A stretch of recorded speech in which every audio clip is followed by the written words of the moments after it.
बिस्मिल्लाहिर्रहमानिर्रहीम। अस्सलामुअलैकुम। Welcome to my channel life time study zone. Students, आज का मेरा लेक्चर क्लास 10th के रिलेटेड है, जिसमें आज मैं चैप्टर नंबर 3 स्टार्ट करवाने लगी हूँ। चैप्टर नंबर 3 का नाम है वेरिएशंस और एक्सरसाइज 3.1 हम स्टार्ट करने लगे हैं। इसका क्वेश्चन नंबर 1, जिसके अंदर आपको ये बताया गया है कि आपने ये जो डिफरेंट टर्म्स आपको दी गई हैं, इनको आपने सिंपलेस्ट फॉर्म में A/B में कन्वर्ट करना है। तो स्टूडेंट्स, आइए चलते हैं अपनी वीडियो की तरफ और स्टार्ट करते हैं। स्टूडेंट्स, आपको इन यूनिट्स का पता होना बहुत जरूरी है। ये यूनिट्स आप क्लास 8, 9 और 10 सब में आपने यकीनन पढ़ा होगा। ये फिजिक्स के कुछ यूनिट्स हैं। तो यहाँ पर जो ये क्वेश्चंस आपके सामने मेंशन है, इसमें आपको नजर आ रहा होगा हर टर्म के साथ एक यूनिट दिया गया है। तो स्टूडेंट्स, आपके सामने जब ये क्वेश्चन आएगा एग्जाम में, तो आपने देखना है कि यूनिट मैच कर रहा है या नहीं कर रहा। अगर तो दोनों क्वेश्चन के अंदर दोनों टर्म्स के यूनिट्स मैच कर रहे हैं तो आप उनको डायरेक्टली सॉल्व कर सकते हैं। अदरवाइज अगर आपके यूनिट्स मैच नहीं कर रहे हैं, जैसा कि क्वेश्चन नंबर 2 में आपको नजर आ रहा होगा कि एक तरफ सेंटीमीटर है और एक तरफ मीटर है, दोनों के यूनिट्स डिफरेंट है, तो इसको सॉल्व करने के लिए हमें इन रूल्स को फॉलो करना पड़ेगा, इन यूनिट्स को फॉलो करना पड़ेगा। लेकिन ये क्वेश्चन नंबर 1 जो आपके सामने मौजूद है, इसमें दोनों के साथ रुपीज लिखा हुआ है, यानी कि ये दोनों का यूनिट सेम है। तो इनको आप सिंपली सॉल्व कर लेंगे। कैसे? 750 को ऊपर लिखेंगे और 1250 को नीचे। तो यहाँ 0 से कट जाएगा, 75 डिवाइडेड बाय 125 रह जाएगा। इन दोनों को कट कर लेंगे तो 75 25 3 75 होता है और 25 5 125 होता है। तो आपके पास यहाँ क्या आ जाएगा, 3/5, और ये हमारे पास आंसर आ जाएगा 3:5। तो हमने इसको लोअर सिंपलेस्ट फॉर्म में कन्वर्ट कर लिया है। स्टूडेंट्स, जो क्वेश्चन नंबर 2 है उसको सॉल्व करने के लिए आपको इसका इस्तेमाल करना पड़ेगा। यहाँ पर मैंने लिख दिया है कि जो 1 मीटर है, मीटर जो है वो हमारे पास बड़ा यूनिट होता है, तो बड़े को हमने किस में कन्वर्ट करना है, छोटे में, सेंटीमीटर में लाना है। तो सेंटीमीटर में लाने के लिए इसको 100 के साथ मल्टीप्लाई करना पड़ता है। यहाँ पर हमारे पास 3 मीटर है, तो 3 मीटर को जब करने के लिए इधर हम क्या करेंगे, 3 × 100, तो हमारे पास क्या आ जाएगा, 300 सेंटीमीटर। तो हमारे पास यहाँ पर 4 है, 450 सेंटीमीटर, और दूसरा हमारे पास बन जाएगा 300 सेंटीमीटर। तो दोनों के यूनिट्स हमने सेम कर लिए हैं, सेंटीमीटर और सेंटीमीटर। अब हम इसको इसी तरह से सॉल्व कर सकते हैं। 450 को आप लोग ऊपर लिखेंगे और 300 को आपने नीचे लिख लेना है। 0 से कट जाएगा, 45/30 बचेगा, और 5 9 45, 5 6 30। तो मजीद ये आगे का रिड्यूस हो रहा है, उन्होंने क्या लोएस्ट सिंपलेस्ट फॉर्म में करना है, तो जितने तक ये कर सकेंगे वहां तक हमने इनको काट लेना है। तो 3 3 9, 3 2 6, 3:2 जो है वो आपका इस क्वेश्चन का आंसर है। स्टूडेंट्स, मैं आपको क्वेश्चन नंबर 1 का थर्ड पार्ट स्टार्ट करवाने लगी हूं। तो जैसा कि अभी मैंने आपको बताया है कि इन क्वेश्चंस के लिए आपके पास दोनों टर्म्स के साथ यूनिट का सेम होना बहुत जरूरी है।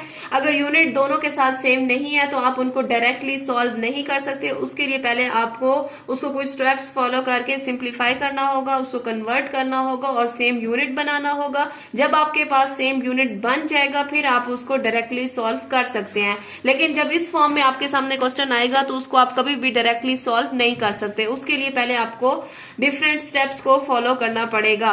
स्टूडेंट्स, आपको पता होगा कि 1 kg जो है वो आपके पास जो इक्वल होता है वो 1000 ग्राम्स के इक्वल होता है। अगर नहीं पता तो ये आप लोगों ने फिजिक्स वगैरह में भी पढ़ा होगा, 9th क्लास में भी पढ़ा होगा और 10th क्लास में भी पढ़ा होगा। और जो हमारे पास 1 kg होता है वो इक्वल होता है 1000 ग्राम्स के। इसी तरह से जो आपका क्वेश्चन है, इसमें आपको इस तरफ 4 किलोग्राम दिया हुआ है और इस तरफ 2 किलोग्राम 750 ग्राम दिया हुआ है। कुछ स्टूडेंट्स इसको समझने में भी बहुत बड़ी मिस्टेक करते हैं, वो इसको 3 टर्म्स कंसीडर कर लेते हैं, 4 kg, 2 kg और 750 ग्राम। स्टूडेंट्स, बिल्कुल ये गलती नहीं करनी। ये 3 टर्म्स नहीं है, बल्कि ये हमारे पास टोटल 2 टर्म्स हैं। ओके, तो इसमें हमने क्या करना है कि ये जो 4 kg है वो हमारे पास इक्वल होगा 4000 ग्राम्स के। तो हमारे इस तरफ तो यूनिट आ जाएगा 4000 ग्राम्स। अब इसको सॉल्व करने के लिए 2 kg जो है वो हमारे पास इक्वल है 2000 ग्राम्स के। तो 2000 इंटू जो ये 750 ग्राम्स दिया गया है, तो इसको हम इसके अंदर ऐड कर लेंगे, तो हमारे पास टोटल बन जाएगा 2750 ग्राम। तो इस तरफ हमारे पास आ जाएगा 2750। तो अब जो हमारे पास ये ग्राम्स और ग्राम्स यूनिट सेम हो गए हैं, तो अब हम इनको सिंप्लीफाई कर सकते हैं बिकॉज इनके यूनिट्स बिल्कुल सेम हो चुके हैं, तो इनको डायरेक्टली भी सॉल्व किया जा सकता है। स्टूडेंट्स इनको मैं काट लूंगी, आप भी किसी टेबल से इनको काट सकते हैं। तो आपके पास इसमें आंसर आ जाएगा 16 ग्राम रेशो 11 ग्राम। तो ये सॉल्व करके क्वेश्चन नंबर 3 का आंसर आपके सामने मौजूद है। स्टूडेंट्स चलते हैं क्वेश्चन नंबर 4 की जानिब। इसमें हमारे पास क्या है कि आपके पास दो टर्म्स गिवन है। ये टाइम के अकॉर्डिंग आपको इसके यूनिट्स नजर आ रहे होंगे, यकीनन मिनट, सेकंड, और ये तो आपको पता ही है कि ये टाइम के यूनिट्स हैं। तो इसमें आपके सामने क्या है कि हमारे पास जो मिनट और सेकंड और हैं ये टाइम के यूनिट्स हैं। जो सबसे पहले हमारे पास बड़ा मतलब ये जो टाइम का यूनिट है वो आपको ने पढ़ा हुआ होगा कि टाइम का यूनिट सेकंड होता है। तो इसमें हमें डिफरेंट जो बड़े यूनिट्स दिए गए हैं उनको पहले छोटे यूनिट में कन्वर्ट करना है, सेकंड में चेंज करना है। जो हमारे पास ये वाली टर्म है इसमें 1 और को हमने किस तरह से चेंज किया है कि हमारे पास 1 और को पहले मिनट में लेके जाना होता है और फिर फर्दर मिनट को सेकंड में लेके जाना होता है। तो और मिनट में जब जाता है तो 60 से मल्टीप्लाई होता है, फिर जब मिनट सेकंड में जाता है तो मजीद 60 से मल्टीप्लाई होता है, यानी कि 60 मल्टीप्लाई 60 दो स्टेप्स इसमें आ गए हैं। तो 60 इंटू 60 क्या हो जाएगा 3600। तो ये चीज आपके एमसीक्यूज के रिलेटेड भी बहुत इंपॉर्टेंट है कि 1 और किसके इक्वल होता है 3600 सेकेंड्स के। कितने सेकेंड्स होते हैं 1 और के अंदर 3600 सेकेंड्स होते हैं। इसी तरह से ये साइड तब हमें मालूम हो गई है कि इधर हमारे पास आएगा 3600 सेकेंड्स। बिकॉज इन दोनों के यूनिट सेम नहीं है। इन क्वेश्चन को स्टार्ट करवाने से पहले भी मैंने आपको बोला था कि इनके यूनिट्स का सेम होना बहुत जरूरी है। तो यूनिट सेम करने के लिए हमें ये स्टेप्स फॉलो करने पड़ते हैं। अब जो ये वाली साइड है इसके भी यूनिट सेम नहीं है, तो इनको सेम करने के लिए हमें ये फॉलो करना पड़ेगा। और मैं आपको बता चुकी हूँ कि मिनट को सेकंड में लाने के लिए स्टूडेंट हमें 60 से यानी कि एक दफा मल्टीप्लाई करना पड़ता है। तो हमारे पास यहाँ कितने मिनट्स हैं 27 मिनट्स हैं। तो 27 मिनट्स हैं तो 27 इंटू 60 करेंगे तो हमारे पास 16-20 सेकेंड्स आ जाएंगे। और ये जो है आगे मजीद इसके साथ इधर हमारे पास लिखा हुआ था 30 सेकेंड्स इंटू 30 सेकेंड्स। ये जो 30 सेकेंड्स है इनको इधर ऐड कर देंगे तो हमारे पास टोटल 1650 सेकेंड्स बनेगा। तो यहाँ पर जो हमारे पास आंसर आएगा वो 1650 सेकेंड्स आ जाएंगे और यहाँ पर जो हमारे पास आंसर आ जाएगा वो 3600 सेकेंड्स आ जाएगा। तो 1650 डिवाइडेड बाय 3600 हम कर लेंगे। तो स्टूडेंट्स इधर 0 0 से कैंसिल हो जाएगा और इधर इनको हम लोग काट लेंगे या डिवाइड कर लेंगे। स्टूडेंट इसको हम अगर डिवाइड करेंगे टेबल 15 के टेबल से डिवाइडेड बाय 15 के टेबल से अगर आप इनको डिवाइड करेंगे तो आपके पास आंसर आ जाएगा 11/24 11/24। तो ये भी अब सेकंड्स में आ चुके हैं आंसर और ये भी सेकंड 11 सेकंड रेशो 24 सेकंड। तो ये क्वेश्चन यहाँ पे खत्म हो जाएगा। स्टूडेंट्स क्वेश्चन नंबर 1 का 5 और लास्ट पार्ट अभी मैं आपको करवाने लगी हूँ। तो मैंने जैसा कि अब बार बार इन क्वेश्चन को करवाने के दौरान मैंने आपको एक ही बात समझाई है कि आपने यूनिट्स पे बहुत ज्यादा फोकस करना है कि दोनों के साथ यूनिट सेम होने चाहिए। तो आपके पास इनके ऊपर आप देख रहे हैं डिग्री और डिग्री यूनिट सेम है, तो इनको आप सिंपली भी सॉल्व कर सकते हैं, डायरेक्टली भी सॉल्व कर सकते हैं।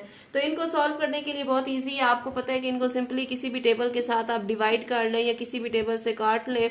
यहाँ मैं काटूंगी, डिवाइड करूंगी आपके सामने 25 के टेबल से, तो आपके पास आंसर आ जाएगा 3/9।